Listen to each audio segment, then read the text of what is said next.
ಇಂದಿನ ಮಹಿಳೆ ಶಕ್ತಿ ಅದು. ಇದಕ್ಕೆ ವಿರುದ್ಧವಾಗಿ ಮೇಡಮ್ ಏನಂತಾರ ಅವರು ಕೇಳ. ಅಂದಿನ ಮಹಿಳೆಯ ಬಗ್ಗೆ ನನ್ನ ವಾದ. ಬಸವರಾಜ್ ಸರ್ ಹೇಳಿದ್ರು, ಸರ್ವ ಸದಸ್ಯರಿಗೂ ಆಧುನಿಕ ಮಹಿಳೆ ನೋಡ್ಕೊಂಡು ಹೋಗ್ತಾಳೆ ಅಂತ. ಸರ್ವ ಸದಸ್ಯರು ಅಂದ್ರೆ ಯಾರು ಇರ್ತಾರೆ ಗೊತ್ತಾ ಅವ್ರ ಮನೇಲಿ? ಅವರು, ಅವ್ರ ಯಜಮಾನ್ರು, ಅವರಿಬ್ಬರು ಮಕ್ಕಳು, ಇವರಷ್ಟೇ ಸರ್ವ ಸದಸ್ಯರು. ಆಗಿನ ಕಾಲದಲ್ಲಿ ಸರ್ವ ಸದಸ್ಯರು ಅಂತಂದ್ರೆ ಅದರಲ್ಲಿ ಅತ್ತೆ, ಮಾವ, ದೊಡ್ಡಮ್ಮ, ದೊಡ್ಡಪ್ಪ, ಚಿಕ್ಕಪ್ಪ, ಚಿಕ್ಕಮ್ಮ, ಹೀಗೆ ಹಲವಾರು ಸದಸ್ಯರು ಇರ್ತಿದ್ರು. ಆದ್ರೆ ಇವತ್ತು ಏನಾಗಿದೆ ಅಂತಂದ್ರೆ ಸರ್ವ ಸದಸ್ಯರು ಅಂದ್ರೆ 4 ಜನ. ಇದೇ ಸರ್ವ ಸದಸ್ಯರು. ಅದನ್ನೇ ನಾವು ಮುಂದುವರ್ಸ್ಕೊಂಡು ಹೋಗೋದಾದ್ರೆ, ಹಿಂದಿನ ಕಾಲದಲ್ಲಿ ಒಂದು ಹೆಣ್ಮಗಳನ್ನ ಮದುವೆ ಮಾಡಿ ಗಂಡನ ಮನೆಗೆ ಕಳಿಸ್ಬೇಕು ಅಂತ ಅಂದಾಗ ಒಂದ್ ತಾಯಿ ಎಷ್ಟು ಚೆನ್ನಾಗಿ ಹೇಳ್ತಾರೆ ಅಂತಂದ್ರೆ, ಅತ್ತೆ ಮಾವ ಗಂಜಿ, ಸುತ್ತೇಳು ನೆರೆಗಂಜಿ, ಮತ್ತೆ ಆಳುವ ದೊರೆಗಂಜಿ, ಮಗಳೇ ಅತ್ತೆ ಮನೆಯಾಗ ಬಾಳಮ್ಮ. ಅತ್ತೆಯ ಮನೆಯಲ್ಲಿ ಮುತ್ತಾಗಿ ಇರಬೇಕು, ಹೊತ್ತಾಗಿ ನೀಡಿದರೂ ಉಣಬೇಕು, ತವರೂರ ಉತ್ತಮರ ಹೆಸರ ತರಬೇಕು. ಈ ರೀತಿ ಬುದ್ಧಿ ಮಾತುಗಳನ್ನ ಹೇಳಿ ಕಳಿಸ್ತಾ ಇದ್ರು. ಆದ್ರೆ ಪ್ರಸ್ತುತ ದಿನಮಾನಗಳಲ್ಲಿ ಏನ್ ಹೇಳಿ ಕಳಿಸ್ತಿದ್ದಾರೆ? ಇಲ್ಲಿರುವಂತ ತಾಯಂದ್ರು ಇದ್ದಾರೆ, ತಪ್ಪು ತಿಳ್ಕೊಬೇಡಿ ದಯವಿಟ್ಟು. ಏನ್ ಹೇಳಿ ಕಳಿಸ್ತೀವಿ? ಹಬ್ಬ ಬಂದ ಹೊಟ್ಟೆನೂ ಅಂತ ಮಲ್ಕೋಬಿಡು. ಸೊ ನಾಲ್ಕು ಬಂದಿರ್ತಾರಲ್ಲ, ಕೆಲಸ ಮಾಡ್ತಾರೆ, ಯಾಕೆ ತ್ರಾಸ ತಗೊಂಡ್ಯಾ? ಹೌದಲ್ವಾ? ಇನ್ನೇನೋ ಕೆಲಸ ಬಂದ ತಲೆನೋ ಅಂತ ಮಲ್ಕೋಬಿಡು, ನಿನ್ಗೆ ಸ್ವಲ್ಪ ಕೆಲಸ ಮಾಡ ಅಂದ್ರೆ, ಇವಾಗಿನ ಅತ್ತೆ ಅವಾಗಿನ ಅಮ್ಮ ಮತ್ತೆ ಇವಾಗಿನ ಅಮ್ಮಕ್ಕೆ ಎಷ್ಟು ವ್ಯತ್ಯಾಸ ಇದೆ. ಆಗಿನ ಸಂಬಂಧಗಳು ಹೇಗಿರ್ತಿದ್ವು ಅಂತಂದ್ರೆ, ಒಂದು ಹೆಣ್ಮಗಳು ಗಂಡನ ಮನೆಗೆ ಹೇಳಿದ್ದಾಳೆ, ಮುತ್ತಿನಂತಾಗಿ ಅಕ್ಕನಮ್ಮತ್ತಿಗೆ ಅಕ್ರೆ ಬಾಳ ನನ್ನಾಗ ಅವಳಿಗೆ ಬಿಡ್ತಾಳೆ ನಮ್ಮ ಇಲ್ಲೇ ಇರಲಾಕ, ಅಣ್ಣ ಬರಲಿಲ್ಲ ಯಾಕೋ ಕೈಯಾಕ. ಅಂದ್ರೆ ಅಂದಿನ ನಾಗನಿ ಒಂದು ಅತ್ತಿಗೆ ಬಗ್ಗೆ ಹೇಳ್ತಿರುವಂತ ಮಾತುಗಳು ಇವತ್ತಿನ ಅತ್ತಿಗೆ ನಾಗರ ಬಗ್ಗೆ ನಾನು ಹೇಳೋದು ಬೇಡ, ನೀವೇ ತಿಳ್ಕೊಳ್ಳಿ. ಇನ್ನೂ ಮುಂದುವರೆದಂತೆ ಯಾರಾದ್ರೂ ತನ್ನ ಗಂಡನ ಬಗ್ಗೆ ಏನಾದ್ರೂ ಹೇಳಿದಾಗ ಏನ್ ಹೇಳ್ತಾರೆ ಅಂದ್ರೆ, ತನ್ನ ಗಂಡ ಯಾರೋ ಒಬ್ಬ ಬೇರೆ ಜೊತೆ ಮಾತಾಡ್ತಾ ಇದ್ದಾಗ ಪಕ್ಕದ ಮನೆಯವ್ರ ರೀತಿ ಹೇಳ್ತಾರೆ, ಚಿಂತಾಕು ಇಟ್ಕೊಂಡು ಚಿಪ್ಪಾಟು ಬಿಡುವಾಗೆ ಚಿಂತಿಲ್ಲೇನೆ ನಿನ್ನ ರಾಯ ಅಲ್ಲೊಬ್ಬರ ಕೂಡ ನಗುತ್ತಿದ್ದ, ನಿನ್ನ ರಾಯ ಅಲ್ಲೊಬ್ಬರ ಕೂಡ ನಗುತ್ತಿದ್ದ. ಅದಕ್ಕೆ ಅವ್ರು ಹೇಳ್ತಾರೆ, ನಕ್ಕಾರೆ ನಗಲವ್ವ ನಗು ಮೊಗದ ತ್ಯಾಗಿಗೆ ನಾ ಮೆಚ್ಚಿ ಮುಡಿದ ಮಲ್ಲಿಗೆಯ ಅವಳೊಂದು ಗಳಿಗೆ ಮುಡಿಯಲೇಳು. ಅಂದ್ರೆ ಒಬ್ಬಳು ಹೇಳ್ತಿದ್ದಾಳೆ, ನಿನ್ ಗಂಡ ಈ ತರ ತಪ್ಪು ಮಾಡಿದಾನೆ, ಸೊ ನೀನ್ ಏನು ನಿಂಗೆ ಚಿಂತೆ ಇಲ್ವಾ ಅಂತ ಹೇಳಿ. ಅದಕ್ಕೆ ಅವ್ಳು ಹೇಳ್ತಾಳೆ, ಅಲ್ಲಿ ಮರ್ಯಾದೆ, ತನ್ನ ಗಂಡನ ಮರ್ಯಾದೆನ ಉಳಿಸ್ಬೇಕಾಗಿತ್ತು ಆಕೆಯ ಧರ್ಮ ಅಲ್ವಾ? ಸೊ ಹಾಗಾಗಿ ಅವ್ಳಿಗೆ ಕೇಳ್ತಾನೆ, ನಾ ಮುಡುವಂತ ಮಲ್ಲಿಗೆ ಅವಳು ಮುಡಿಲೇಳು, ಅವರು ಖುಷಿಯಾಗಿರ್ಲಿ ಬಿಡು ಅಂತ ಹೇಳಿ. ಆದ್ರೆ ಇದೊಂದು ನೆನಪಿಗೆ, ಆಮೇಲೆ ಗಂಡ ಮನೆಗೆ ಬಂದಾಗ ಬೇರೆನೇ ಇರುತ್ತೆ, ಸದ್ಯಕ್ಕೆ ಆ ಕ್ಷಣದಲ್ಲಿ ಹೇಗಿರುತ್ತೆ, ಆ ಕ್ಷಣದಲ್ಲಿ ಅದನ್ನ ಅವರು ಮಾತಾಡ್ತಾರೆ. ಸೊ ಹೀಗೆ ಏನಾಗಿತ್ತು ಅಂತಂದ್ರೆ, ಅಂದಿನ ಸಂಬಂಧಗಳು ಅಷ್ಟು ಗಟ್ಟಿ ಇತ್ತು.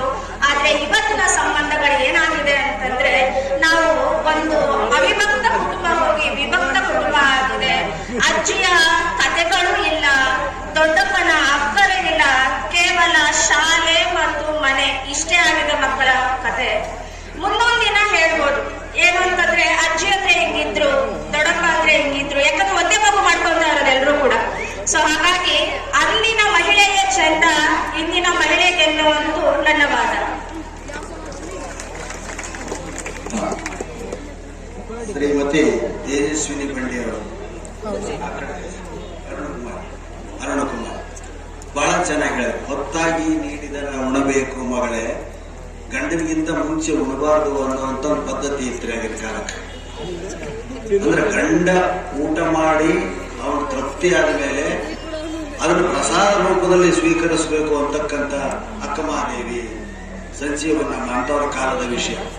ಇವತ್ತಿನವ್ರು ಏನೈತೆ ಅಂದ್ರೆ ಮಾಡಿದ್ದೆಲ್ಲ ಉಂಡು ಏನು ಉಳಿದಿಲ್ಲ, ಹೋಟ್ಲ ಉಂಡುಕೊಳ್ಳಿ ನೀವು ಅಂತೇಳಿ ಫೋನ್ ಮಾಡಿಬಿಡ್ತಾರೆ. ಹೌದಾ? ಅಂತಹ ಪರಿಸ್ಥಿತಿ ಇರುವಂತಹ ಪರಿಸ್ಥಿತಿ ಇವತ್ತೈತೆ. ಆದ್ರೆ ಇವ್ರು ಏನ್ ಹೇಳ್ತಾರ ಅಂತ ಕೇಳಬೇಕು. ಇಲ್ಲಿ ಮದುವೆಗೆ ಮುಂಚೆ ಮಾತಾ ಇದ್ರೆ ಸಂಬೂತು ನೀನ್ ಎಲ್ಲಿ ಇಳಿಬೇಕು ಹೇಳೋ ಇಳಿಸ್ತೀನಿ ಅಂತ ಹೇಳಿ ತನ್ನ ಇದ್ರಾಗ ಅವತ್ತಿನ ಟಿಕೆಟ್ ಕಲೆಕ್ಷನ್ ಎಲ್ಲ ಹಾಕಿ ಸೆರಂಗ್ನಾಗ ಹಾಕಿ ನಿನ್ನ ಮನೆಯಲ್ಲಿ ಹೇಳಂತ ಏರಿಯಾದಾಗ ಹೋಗಿ ಮನೆಗೆ ಇಳಿಸಿ ಬಂದ ಬೆಂಗಳೂರು ಕಡೆ. ಇದನ್ನ ನಮ್ಮ ಉತ್ತರ ಕರ್ನಾಟಕ ಕಡೆ ಮುದುಕಿ ನೋಡ್ಬಿಡ್ತೀವಿ. ನಾನು ಹಿಂಗೆ ಮಾಡೋದು ಬರೆಯಲಿ ಅಂತೇಳಿ ಹುಬ್ಬಳ್ಳಿಗೆ ಬಂದ. ಹುಬ್ಬಳ್ಳಿಗೆ ಬಂದಾಗ ಫುಲ್ ಬಸ್ ಅದು ಟಿಕೆಟ್ ಅಂತ ಬಂದಾಗ ಮೈ ಮೇಲೆ ತಲೆ ಮೇಲೆ ಕೂದಾಕಿ ಅದಕ್ಕೊಂಡು ಸ್ಯಾರಾಗ ಹೋಗೋದು ಅನ್ನೋ ಕಟ್ಟಿ ಏನ ಮೈ ಮೇಲೆ ಎಲ್ಲ ಬಂದ. ಏನ್ ಮಾಡ್ಬೇಕು ನಾನು? ಟಿಕೆಟ್ ಕೇಳಬಾರ್ದ. ನನಗೆ ನೌಕರಿಲ್ಲ, ನನ್ನ ಮನೆಯಾಗ ಹನುಮಪ್ಪ ಬರ್ತದ. ಇಂಥವೆಲ್ಲ ಮುಚ್ಚಾಟ ಹಚ್ಚಿಬಿಡ ಟಿಕೆಟ್ ತೆಗಿಸಿ ಕೇಳಗಿಲ್ಲ ಅಂತ. ಅದಕ್ಕೆ ಸ್ತ್ರೀ ಬುದ್ಧಿ ಪ್ರಳಯಾಂತಕ ಅಂತ ಹೇಳ್ತಾರೆ. ಅವಾಗ ಪ್ರಳಯಾಂತಕನ ಹೌದು, ಅದು ಒಳ್ಳೇದಕ್ಕೂ ಹೌದು ಅಂತ ಹೇಳ್ತಾ ಈಗ ಅವರ ಪಾರ್ಟಿಗೆ ಎದುರಿನ ಕಡೆಯವರು ಹೇಳಿದ್ರು, ಅಂದಿನ ಮಹಿಳೆ 4 ಗೋಡೆಗಳ ಮಧ್ಯಕ್ಕೆ ಸೀಮಿತ, ಮಕ್ಕಳನ್ನ ಹಡೆಯುವಂತ ಯಂತ್ರ ಅಂತ ಹೇಳಿದ್ರು. ಹೌದು ಸ್ವಾಮಿ, ಮಕ್ಕಳನ್ನು ಹಡೆಯುವ ಯಂತ್ರ. ಆದ್ರೆ ಎಂತ ಮಕ್ಕಳು?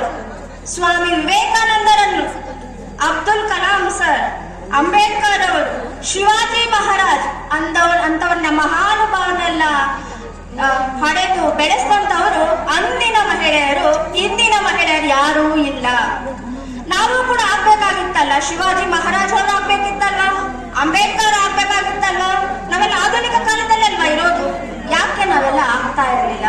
ಅಂದಿನ ಮಹಿಳೆ ಎಲ್ಲಿ 4 ಗೋಡೆಗಳ ಮಧ್ಯೆ ಇದ್ರೂ ಸಾಧನೆ ಮಾಡ್ತಾ ಇದ್ಲು, ಯುದ್ಧಕ್ಕೆ ಹೋದ್ರೂ ಸಾಧನೆ ಮಾಡ್ತಾ ಇದ್ಲು. ಎಲ್ಲಿದ್ರೂ ಸಾಧನೆ ಅವಳು ಮಾಡೋದು ಅವಳ ಕರ್ತವ್ಯ, ಅದನ್ನ ಅವಳು ಮಾಡ್ತಾ ಇದ್ಲು. ಇನ್ನೊಂದು ಹೇಳ್ತಾ ಇದ್ಲು, ಅಂದಿನ ಮಹಿಳೆ ವಿದ್ಯೆ ಇರ್ಲಿಲ್ಲ ಅಂತ. ಕ್ಷಮಿಸಿ, ಋಗ್ವೇದ ಕಾಲದಲ್ಲಿ ನೋಡೋದಾದ್ರೆ ಮಹಿಳೆಯರ ಶಿಕ್ಷಣದ ಬಗ್ಗೆ ಹೇಳ್ತಾರೆ. ಋಗ್ವೇದ ಕಾಲದಲ್ಲಿ ಮಹಿಳೆಯರಿಗೆ ಉಪನಯನದ ಶಾಸ್ತ್ರ ಇತ್ತು. ಅವರು ಧಾರ್ಮಿಕ ಚರ್ಚೆಗಳಲ್ಲಿ ಭಾಗವಹಿಸುವಂತ ಅಧಿಕಾರ ಇತ್ತು. ಅದ್ರ ಜೊತೆಗೆ ಇನ್ನೊಂದು ವಿಶೇಷವಾದಂತ ಒಂದು ಹಕ್ಕಿತ್ತು. ನಮ್ಮೆಲ್ರಿಗೂ ಕೂಡ ಆಶ್ಚರ್ಯ ಆಗ್ಬೋದು. ಏನು ಅಂತಂದ್ರೆ, ಋಗ್ವೇದದ 10ನೇ ಮಂಡಲದ 108ನೇ ಸೂಕ್ತಿ ಅಂದಿನ ಮಹಿಳೆಗೆ ಆಸ್ತಿಯ ಹಕ್ಕು ಇತ್ತು ಅಂತ ಹೇಳ್ತಾ ಇದ್ದಾರೆ. ಇವತ್ತು ನಾವು ಬಡದಾಡ್ತಿದೀವಿ ಆಸ್ತಿ ಹಕ್ಕುಗೋಸ್ಕರ, ಆದ್ರೆ ಋಗ್ವೇದ ಕಾಲದಲ್ಲೇ ಆಸ್ತಿಯ ಹಕ್ಕು ಮಹಿಳೆಗೆ ಇತ್ತು. ಅದ್ರ ಜೊತೆಗೆ ಹೊಸದಾಗಿ ಮದುವೆ ಆಗಿ ಬಂದಂತ ಗೃಹಿಣಿಗೆ ಋಗ್ವೇದ ಕಾಲದಲ್ಲಿ ಏನ್ ಹೇಳ್ತಿದ್ರು ಅಂತಂದ್ರೆ, ಓ ಹೆಣ್ಣೆ, ಅತ್ತೆ ಮಾವಂದಿರ ಮೇಲೆ, ಮೈದುನರ ಮೇಲೆ ಹಕ್ಕು ಚಲಾಯಿಸುವ ಅಧಿಕಾರ ನಿನಗಿದೆ. ನಿನ್ನ ಗಂಡನನ್ನು ಮಗುವಿನ ಹಾಗೆ ನೋಡಿಕೋ ಎಂದು ಋಗ್ವೇದ ಕಾಲ ಹೇಳುತ್ತೆ. ನಾನು ಹೇಳ್ತಿರೋದು 200-300 ವರ್ಷಗಳ ಹಿಂದಿನ ಕಾಲದ ಘಟನೆ ಅಲ್ಲ, ಋಗ್ವೇದ ಕಾಲದ ವಿಷಯಗಳನ್ನ ಹೇಳ್ತಾ ಇದ್ದೀವಿ. ಅಂದಿನ ಮಹಿಳೆ ಕೇವಲ ಅಡಿಗೆ ಮಾಡುವುದಕ್ಕೆ ಸೀಮಿತ ಆಗಿರಲಿಲ್ಲ, ಎಲ್ಲರ ಎದುರಿಗೂ ಕೂಡ ಚರ್ಚೆಯಲ್ಲಿ ಭಾಗವಹಿಸುವಂತಹ ಅಧಿಕಾರವನ್ನ ಹೊಂದಿದ್ಲು, ಹಕ್ಕನ್ನ ಹೊಂದಿದ್ಲು. ಇನ್ನು ನಾವು ಹೇಳ್ತಾ ಹೋದ್ರೆ ಅವಾಗಿಂದ ಹೇಳ್ತಾ ಇದ್ರು ಎಲ್ಲರೂ ಕೂಡ. ಝಾನ್ಸಿ ರಾಣಿ ಲಕ್ಷ್ಮೀಬಾಯಿ, ಬೆಳವಾಡಿ ಮಲ್ಲಮ್ಮ, ಕಿತ್ತೂರು ರಾಣಿ ಚೆನ್ನಮ್ಮ, ಇವರೆಲ್ಲರೂ ಕೂಡ ಇಂದಿನ ಮಹಿಳೆಯರ. ಅವರೆಲ್ಲರೂ ಯುದ್ಧ ಮಾಡಿದ್ದಾರೆ. ಯಾರಾದ್ರೂ ಟ್ಯಾಟೂ ಶರ್ಟ್ ಹಾಕೊಂಡು ಯುದ್ಧ ಮಾಡಿದಾರ? ಎಲ್ಲರೂ ಸೀರೆನೆ ಉಟ್ಕೊಂಡು ಯುದ್ಧ ಮಾಡಿರೋದು. ಅಂದ್ರೆ ಅಂದಿನ ಉಡುಪು, ಅಂದಿನ ಗತ್ತು ಹಂಗಿತ್ತು. ಪ್ರತಿಯೊಬ್ರು ಕೂಡ ಹೆಣ್ಮಕ್ಳು ಏನಂತಂದ್ರೆ, ಹೆಣ್ತನವನ್ನ ಅವರು ಎಷ್ಟು ಅನುಭವಿಸ್ತಾ ಇದ್ರು. ಒಂದು ಸೀರೆಯನ್ನ ಮುಟ್ಕೊಂಡಾಗ, ಒಂದು ಮಲ್ಲಿಗೆ ಹೂವನ್ನ ಮುಟ್ಕೊಂಡಾಗ, ಮಲ್ಲಿಗೆ ಹೂ ಎಲ್ಲಿ ಮುಡ್ಕೋಬೇಕ್ರಿ? ಇವಾಗ ಜುಟ್ಟು ಇದ್ರೆ ತಾನೇ ಮುಡ್ಕೋಬೇಕು. ಜುಟ್ಟೇ ಕಟ್ ಮಾಡಿಸ್ತೀವಿ ನಾವು.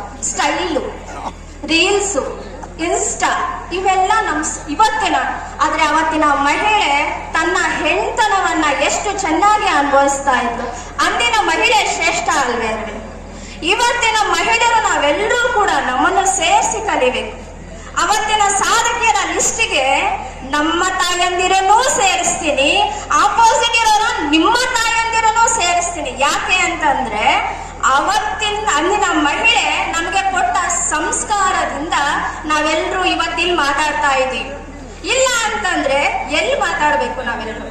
ಅಂದ್ರೆ ಅಂದಿನ ಮಹಿಳೆಯೇ ಶ್ರೇಷ್ಠ. ದಯವಿಟ್ಟು ಇಲ್ಲಿರುವಂತಹ ಹೆಣ್ಣು ಮಕ್ಕಳು ದಯವಿಟ್ಟು ಇದೊಂದು ಕಥೆಯನ್ನ ಕೇಳಿ. ಕಥೆ ಅಲ್ಲ, ನಿಜವಾದ ಒಂದು ಘಟನೆ.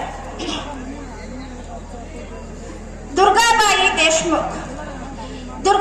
ದೇಶ್ಮುಖ್ ಅವರು ಒಬ್ಬ ಸ್ವತಂತ್ರ ಹೋರಾಟಗಾರ್ತಿ. ಇವರ ಬಗ್ಗೆ ಹೇಳ್ಬೇಕು ಅಂತ ಅಂದಾಗ, ಒಂದು 8 ವರ್ಷದ ಬಾಲಕಿ ಅಂತ ಸಂದರ್ಭದಲ್ಲಿ ಅವ್ರ ತಂದೆ ಖಾದಿ ಭಂಡಾರದ ಎಕ್ಸಿಬಿಷನ್ ಅನ್ನ ನಡೆಸ್ತಾ ಇರ್ತಾರೆ. ಆ ಎಕ್ಸಿಬಿಷನ್ಗೆ ಏನ್ ಕೆಲಸ ಕೊಟ್ಟಿದ್ರು ದುರ್ಗಾಬಾಯಿ ಅವರಿಗೆ ಅಂತಂದ್ರೆ, ಯಾರ್ಯಾರು ಬರ್ತಾರೋ ಅವ್ರದೆಲ್ಲ ಟಿಕೆಟ್ ಅನ್ನ ನೋಡಿ ಅರ್ದು ಅವ್ರ ಕೈಗೆ ಕೊಡ್ಬೇಕು. ಇಷ್ಟೇ ಕೆಲಸ. ಸರಿ, ಎಲ್ರು ಬಂದ್ರು, ಒಬ್ಬೊಬ್ರೆ ಬರ್ತಾ ಇದ್ದಾರೆ. ದುರ್ಗಾಬಾಯಿ ದೇಶ್ಮುಖ್ ಅವರು ಒಬ್ಬೊಬ್ಬರನ್ನೇ ಕಳಿಸ್ತಾನೂ ಇದ್ದಾರೆ. ನೆಕ್ಸ್ಟ್ ಬಂದ್ರು ಜವಾಹರ್ಲಾಲ್ ನೆಹರು, ನಮ್ಮ ದೇಶದ ಪ್ರಥಮ ಪ್ರಧಾನಿ. ಏನ್ ಮಾಡಿರ್ಬೋದು ನಾವು ನೀವೋನಾದ್ರೆ ಒಂದ್ 4 ಸಾರಿ ಕಾಲಿಗೆ ಬಿದ್ಬಿಟ್ಟು ಸರ್ ಬನ್ನಿ ಸರ್ ಒಳಗಡೆ ಅಂತ ಹೇಳಿ ಕರಿತೀವಿ. ಆದ್ರೆ ದುರ್ಗಾಬಾಯಿ ದೇಶ್ಮುಖ್ ಅವರು 8 ವರ್ಷದ ಬಾಲಕಿ, ಏನೂ ಮಾಡಿಲ್ಲ. ಟಿಕೆಟ್ ಕೊಡಿ ಅಂತ ಕೇಳಿ, ಟಿಕೆಟ್ ಕೊಡಿ. ಅಲ್ಲಿದ್ದವ್ರು ಯಾರೋ ಒಬ್ರು ಓಡ್ ಬಂದ್ರು. ಅವ್ರು ಯಾರು ಗೊತ್ತಾ ನಿನಗೆ? ಗೊತ್ತು, ಅವ್ರು ಜವಾಹರ್ಲಾಲ್ ನೆಹರು. ನನ್ ಕೆಲ್ಸ ನಾನ್ ಮಾಡ್ತಿದ್ದೀನಿ, ನನ್ ಕೆಲ್ಸ ನಾನ್ ಮಾಡೋಕ್ ಬಿಡಿ. ಅವಾಗ ನೆಹರೂರವ್ರು ಏನ್ ಮಾಡಿದ್ರು ಅಂತಂದ್ರೆ, ಟಿಕೆಟ್ ತಂದು ಆ ಹುಡುಗಿ ಕೈಗೆ ಕೊಟ್ಟು ಹೊರತು ಅದಾದ್ಮೇಲೆ ಒಳಗಡೆ ಹೋಗ್ತಾರೆ. ಅದಾದ್ಮೇಲೆ ನೆಹರೂರವ್ರು ಏನ್ ಮಾಡ್ತಾರೆ ಅಂದ್ರೆ, ಆ ಹೆಣ್ಣು ಮಗಳನ್ನ ಸ್ವತಂತ್ರ ಹೋರಾಟಕ್ಕೆ ಅಣಿಗೊಳಿಸ್ತಾರೆ. ಎಷ್ಟೋ ಸಲ ಜೈಲಿಗೂ ಕೂಡ ಹೋಗ್ತಾರೆ. ಜೈಲಲ್ಲಿ ಪಕ್ಕದ ಕೈದಿಗೆ ಏನೋ ಒಂದು ಹುಷಾರಿಲ್ಲ ಅಂತ ಸಂದರ್ಭದಲ್ಲಿ ಈ ದುರ್ಗಾಬಾಯಿ ಅವರು ಅವರನ್ನ ಸೇವ್ ಮಾಡ್ತಾರೆ, ಅಂದ್ರೆ ರಕ್ಷಣೆ ಮಾಡ್ತಾರೆ.